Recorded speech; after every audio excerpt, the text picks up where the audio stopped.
ನಿಮ್ಮ ಜೀವನದಲ್ಲಿ ಏಕೆ ಇಷ್ಟು ವಿಳಂಬ ಆಗುತ್ತಿದೆ ಗೊತ್ತಾ?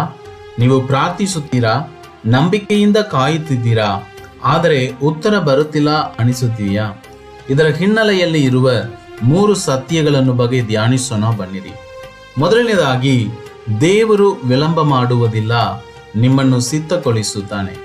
ಅಬ್ರಹಾಮನು 25 ವರ್ಷಗಳು ಕಾಯಬೇಕಾಗಿತ್ತು. ಅದು ವಿಳಂಬವೇ? ಇಲ್ಲ, ಅದು ವಾಗ್ದಾನದ ಸಮಯವಾಗಿತ್ತು. ವಿಳಂಬ ಅಂದರೆ ತಪ್ಪಾದ ಸಮಯ ಅಲ್ಲ ಪ್ರಿಯರೇ, ದೇವರ ಸರಿಯಾದ ಸಮಯವಾಗಿದೆ. ಎರಡನೆಯದಾಗಿ, ನಿಮ್ಮನ್ನು ದೇವರು ಮೇಲಕ್ಕೆತ್ತಲು ರೂಪಿಸುತ್ತಾನೆ. ಯೋಸೇಫನು ಸೆರೆಮನೆಯಲ್ಲಿದ್ದನು, ಆದರೆ ಆ ಸೆರೆಮನೆಯ ಅನುಭವಗಳು ಆತನು ಸಿಂಹಾಸನಕ್ಕೆ ಸಿದ್ಧಪಡಿಸುವುದಕ್ಕೆ ಒಂದು ಕಾರಣವಾಯಿತು. ನೀವು ಅನುಭವಿಸುತ್ತಿರುವ ವಿಳಂಬ ನಾಳೆಯ ದೇವರಿಂದ ತೊರಗುವ ದೊಡ್ಡ ಆಶೀರ್ವಾದಗಳನ್ನು ಅಥವಾ ಹೊಣೆಗಾರಿಕೆಗೆ ತರಬೇತಿಯಾಗಿದೆ ಪ್ರಿಯರೇ. ಮೂರನೆಯದಾಗಿ, ನಿಮ್ಮ ನಿರೀಕ್ಷೆ ಅಥವಾ ನಂಬಿಕೆ ಪರೀಕ್ಷೆಯಾಗುತ್ತದೆ. ವಿಳಂಬ ಬಂದಾಗ 2 ಸಂಗತಿಗಳು ನಡೆಯುತ್ತದೆ.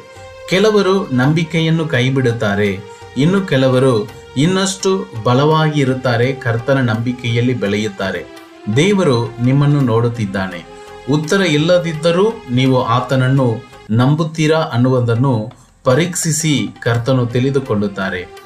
ದೇವರು ವಿಳಂಬ ಮಾಡುವುದಿಲ್ಲ ಪ್ರಿಯರೇ, ಆತನು ನಿಖರವಾಗಿ ಕಾರ್ಯನಿರ್ವಹಿಸುತ್ತಾನೆ. ನೀವು ಕಾಯುತ್ತಿರುವ ವಿಷಯ ಅದು ಬರುತ್ತಿದೆ, ಅದು ಸರಿಯಾದ ಸಮಯದಲ್ಲಿ ಬರುತ್ತಿದೆ ಪ್ರಿಯರೇ. ನಿಮ್ಮ ಜೀವನದಲ್ಲಿ ವಿಳಂಬ ಇಲ್ಲ, ದೇವರ ಯೋಚನೆ ನಡೆಯುತ್ತಿದೆ ಅನ್ನುವುದನ್ನು ಮರೆತು ಹೋಗಬೇಡ್ರಿ. ನಾನು ಕಾಯುತ್ತಿದ್ದೇನೆ, ನನ್ನ ನಂಬಿಕೆಯನ್ನು, ದೇವರಲ್ಲಿ ಇರುವ ನಿರೀಕ್ಷೆಯನ್ನು ಬಿಡುವುದಿಲ್ಲ ಎಂದು ಕಮೆಂಟ್ ಮಾಡಿರಿ.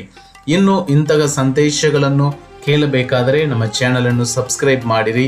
ಕರ್ತನು ನಿಮ್ಮನ್ನು ಆಶೀರ್ವದಿಸಲಿ. ಆಮೇನ್.